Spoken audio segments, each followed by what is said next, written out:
Camilita, nós estamos aqui para reverenciar um pouco a memória do seu pai. O Edgar, em nosso entender, foi um dos mais brilhantes empresários que o Uberaba já conheceu.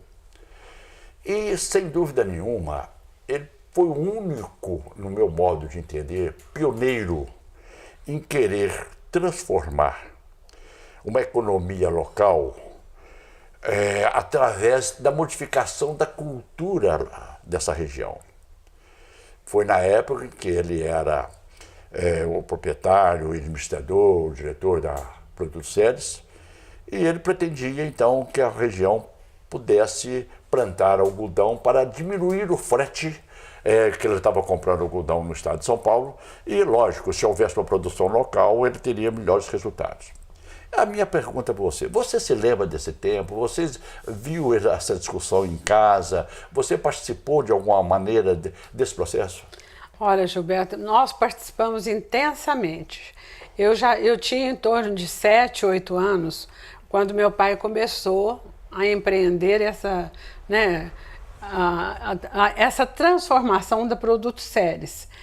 Porque, na realidade, aquilo lá era do meu avô Gustavo, pai dele, que tinha uma fábrica de ração para gado.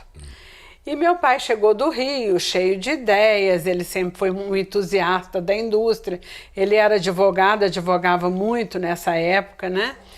Mas ele começou a ver a possibilidade de fazer uma coisa maior e que gerasse empregos, trouxesse desenvolvimento para a região. E aí pensaram em transformar a Produtos Seres Limitada, que era uma indústria praticamente familiar, em Produtos Seres S.A. Foi quando ele começou a vender ações na cidade e transformou o Produtos Seres, que era uma coisa pequena, né, numa coisa grandiosa para a época, porque quando a Produtos Seres foi inaugurada, ela era um marco muito grande aqui na região do Triângulo Mineiro. Uberlândia não tinha despontado como polo, né, nem polo comercial, nem era um embrião ainda, né? E ele sonhou transformar assim, a mentalidade de Uberaba, porque ele achava que a cidade cresceria se tivesse renda, geração de empregos, né? E esse foi o grande objetivo dele. Então, como ele já tinha um embrião ali, ele transformou a Produtos Seres em Produtos Seres S.A. E realmente ele conseguiu implantar, né, uma indústria que na época ela era muito grande e gerava mais de 300 empregos para Uberaba naquela época, você pensa bem, né? Muito grande, muito bom. Então, ele conseguiu realizar esse sonho. Foi difícil, ele teve muita resistência, ele sofreu, ele tinha muita resistência da sociedade local que não acreditava, porque a mentalidade aqui era só da pecuária, né? Pecuária extensiva, né? Então, ele sofreu muito essa pressão de transformação e tudo. Mas eu acho que ele ficou realizado, porque ele conseguiu implantar a indústria, não foi fácil, né? Teve que trazer técnicos da França, veio técnico do Japão naquela época. Então, foi uma coisa assim, pioneira mesmo, mas eu acho que ele realizou o sonho. Era um mercado local, regional, nacional ou até exportava mercadoria internacional? Não, ele era regional. Regional. Os produtos vendidos eram toda a região? Regional. Os maiores concorrentes dele era regional. No sul eu não me lembro dele vender, ele vendia até quase o Paraná, eu me lembro, né? Aqui nessa região do Triângulo, São Paulo. E eu aprendi muito cedo a escutar o nome Matarazzo e Sambra, porque a indústria Matarazzo e a Sambra, que também eram os concorrentes que ele tinha, e ele era o terceiro nessa lista.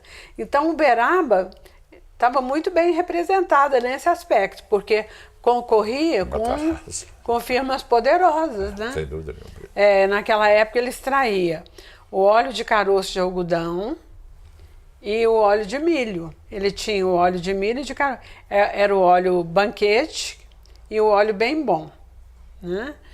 E dos resíduos dessa extração do caroço, do algodão e do milho, ele produzia ração para o gado, quer dizer que ele continuou em parte também aquela tradição. Ah, e o sabão brilhante. O sabão, por isso eu sabão brilhante. Sabão em barra, brilhante. Isso aí a gente conheceu bem também. Então a gente acompanhou, eu acompanhei, assim, criança ainda, toda a construção do produto Ceres, porque a gente ia para lá, final de semana, para a gente aquilo, a gente não sabia a dimensão daquilo naquela época. Mas depois, quando quando a indústria desenvolveu, eu já era moça, e aí a gente tinha noção do que representava para Uberaba aquilo, né?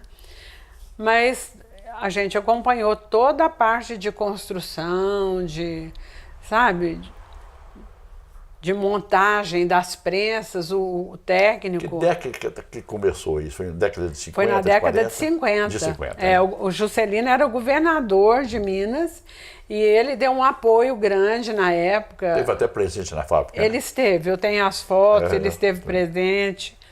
Então, foi na década de 50. 57, 56, por aí, foi a época que a indústria começou realmente a funcionar. Eu não sei precisar a data exata, isso nos arquivos vai achar, né? A partir de 58 é que eu comecei um relacionamento comercial com ele, então é o período que ele estava implantando, porque eu vendia máquinas de móveis novos para ele, para a indústria. Então foi realmente no início do desenvolvimento dele.